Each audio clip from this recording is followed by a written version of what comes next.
Selamat berjumpa kembali saudara. Hari ini tanggal 4 Januari, Februari, Maret, 4 Maret. Sudah hari Jumat ya. Biarlah kita tidak segan-segan terus mengucap syukur atas hari yang baru ya. Hari Jumat kita pun diberikan kesempatan di Jumat ini kita hidup memuliakan Tuhan.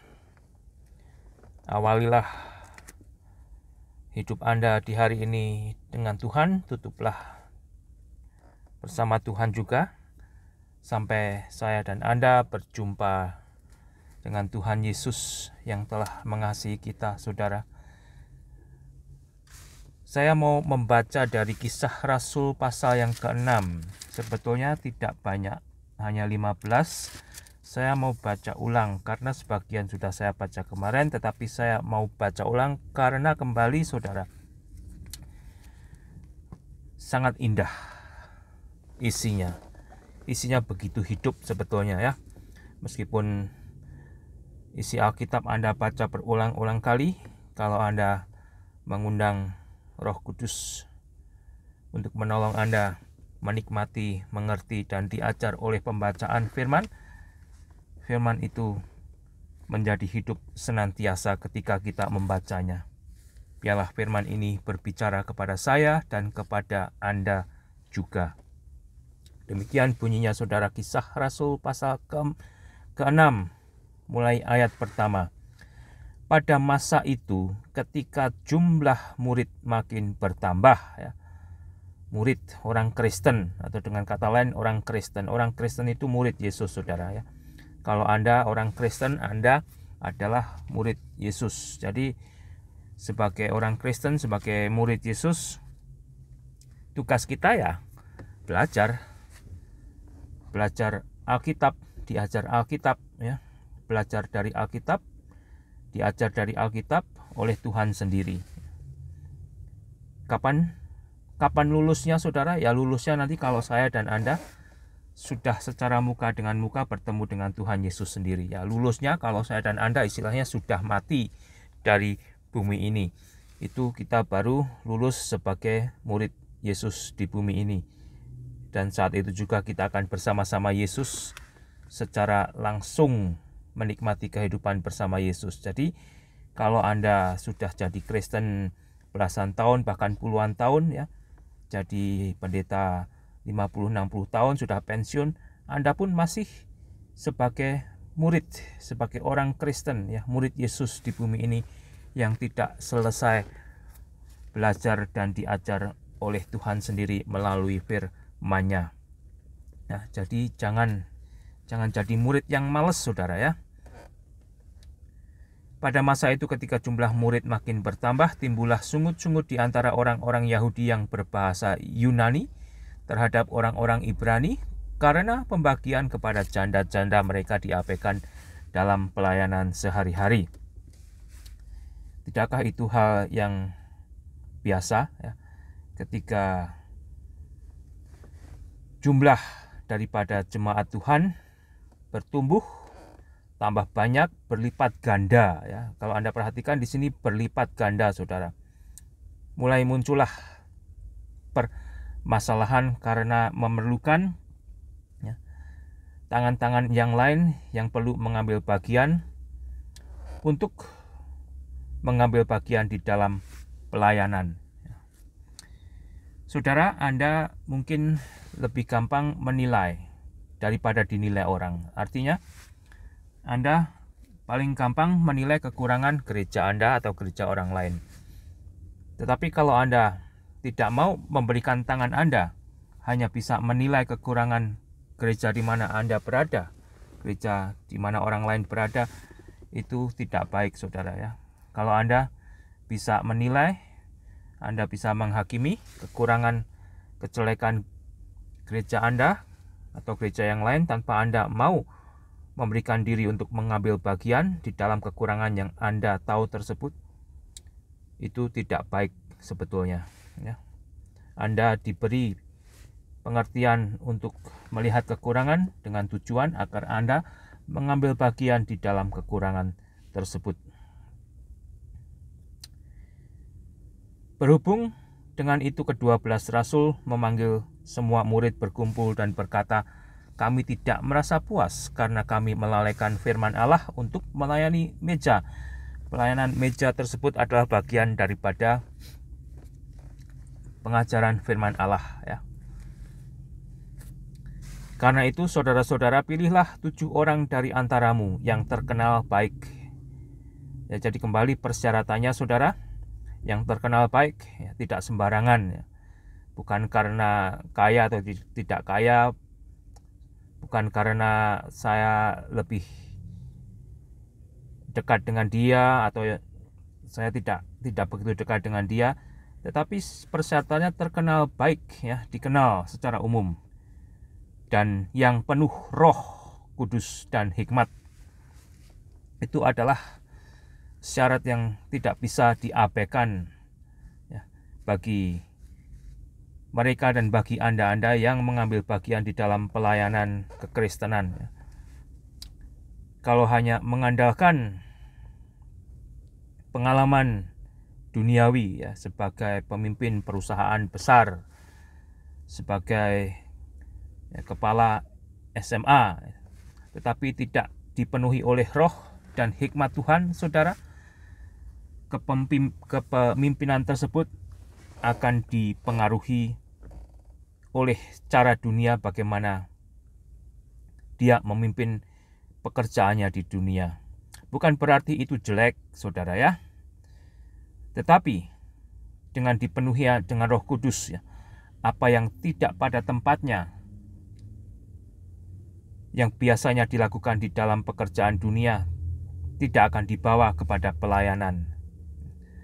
Kalau pemimpin di mana Anda berada, saudara, tidak dipenuhi oleh Roh Kudus dan hikmat Tuhan, dipenuhi oleh hikmat kepemimpinan dunia, Anda juga akan merasakan buahnya, ya, merasakan buahnya. Dan sangat sayang, ya, kalau Anda memilih orang di dalam kepemimpinan rohani, tetapi orang tersebut tidak mencintai Tuhan dan bertumbuh di dalam Tuhan, ya. Hanya merasa dirinya sebagai orang Kristen saja, ya. Dia perlu mencintai Tuhan, saudara. Dia perlu bertumbuh di dalam pekerjaan Roh Kudus. Sebetulnya pada dasarnya orang Kristen pun sama, saudara. Kita, baik yang berjabatan dan tidak berjabatan di dalam kepengurusan atau pelayanan Kristen, kita pun dipanggil untuk terus bertumbuh kecintaan kita kepada Tuhan Yesus, ya. Kalau kita terus bertumbuh di dalam kecintaan kita kepada Tuhan Yesus, ya, kita akan terus mengundang Roh Kudus, dan kita pasti juga akan merasakan bagaimana Roh Kudus itu bekerja dan merubah kita terus, ya. Tetapi ternyata, saudara, kalau Anda perhatikan, terutama juga di gereja-gereja negara berkembang, banyak terjadi gereja yang tidak sesuai dengan Alkitab, ya. Karena apa? Karena mereka tidak dipenuhi oleh Roh Kudus, mereka tidak dipenuhi oleh hikmat Allah, mereka dipenuhi oleh hikmat manusia. Mereka akan menghalalkan banyak hal, mereka tidak akan mengajarkan segala hal yang diajarkan oleh Alkitab. Karena itu saudara-saudara, pilihlah 7 orang dari antaramu yang terkenal baik dan yang penuh Roh Kudus dan hikmat, supaya kami mengangkat mereka untuk tugas itu, dan supaya kami sendiri dapat memusatkan pikiran dalam doa dan pelayanan firman. Doa dan pelayanan firman tidak bisa diabaikan, ya. Doa dan pelayanan firman adalah bagian pokok daripada kehidupan jemaat Tuhan, daripada kehidupan gereja Tuhan, ya. Firman itu yang membuat gereja itu akan bertumbuh, berkembang, dan berbuah, ya. Tanpa pelayanan firman, saudara, gereja itu akan menjadi pusat pekerjaan sosial, akan menjadi klub sosial, tidak akan lagi menjadi pusat di mana, ya, Injil itu terus berjalan dan berkembang, menghasilkan buah keselamatan, menghasilkan ya jemaat baru dari orang-orang yang bertobat. Akan muter terus di situ aja ya. Akan muter terus di situ aja. Bahkan lama-lama justru akan semakin mengecil, semakin kempes, dan akan mati hilang. Jadi gereja tidak bisa mengabaikan pelayanan doa dan pelayanan firman. Usul itu diterima baik oleh seluruh jemaat, lalu mereka memilih Stefanus, seorang yang penuh iman. Stefanus yang dipilih, dia penuh iman dan penuh Roh Kudus. Demikian juga Filipus, Prokorus, Nikator, Timon, Parmenas, dan Nikolaus, seorang penganut agama Yahudi dari Antioquia. Mereka itu dihadapkan kepada rasul-rasul, lalu rasul-rasul itu pun berdoa dan meletakkan tangan di atas mereka. Akibatnya apa, saudara? Ayat ke-7, firman Allah makin tersebar, dan jumlah murid di Yerusalem makin bertambah banyak. Juga sejumlah besar imam menyerahkan diri dan percaya. Padahal mereka menghadapi satu kondisi di mana pemberitaan firman itu menghadapi banyak ancaman, ya, banyak tantangan, bahkan penganiayaan, tetapi mereka melakukan apa yang utama. Tuhan terus menambahkan orang-orang yang bertobat. Ya. Jadi sebagai gereja, sebagai jemaat, jangan abaikan hal yang utama. Ya. Ayat ke-8, dan Stefanus yang penuh dengan karunia dan kuasa, saudara, mengadakan mujizat-mujizat dan tanda-tanda di antara orang banyak. Stefanus yang penuh dengan karunia dan kuasa Roh Kudus kembali. Karunia dan kuasa Roh Kudus menjadi bagian yang penting, bukan hanya mereka yang melayani di dalam pelayanan, sebetulnya juga menjadi bagian yang penting dalam diri saya dan diri Anda sebagai orang Kristen. Ya. Jangan tanggung-tanggung, saudara, jadi orang Kristen. Ya. Sayang. Ya. Mintalah agar Anda benar-benar tambah dikuasai, tambah dipenuhi oleh kuasa Roh Kudus. Jadi Anda tidak akan bermain-main dengan dua muka. Ada saatnya Anda bermain-main dengan muka dunia, ada saatnya Anda bermain-main dengan muka kekristenan. Itu sebetulnya pada akhirnya akan melelahkan Anda atau saya yang mempraktekkan hal itu. Dan kalau Anda sadar, saudara, baru Anda menyesal, tapi sudah telat gitu istilahnya.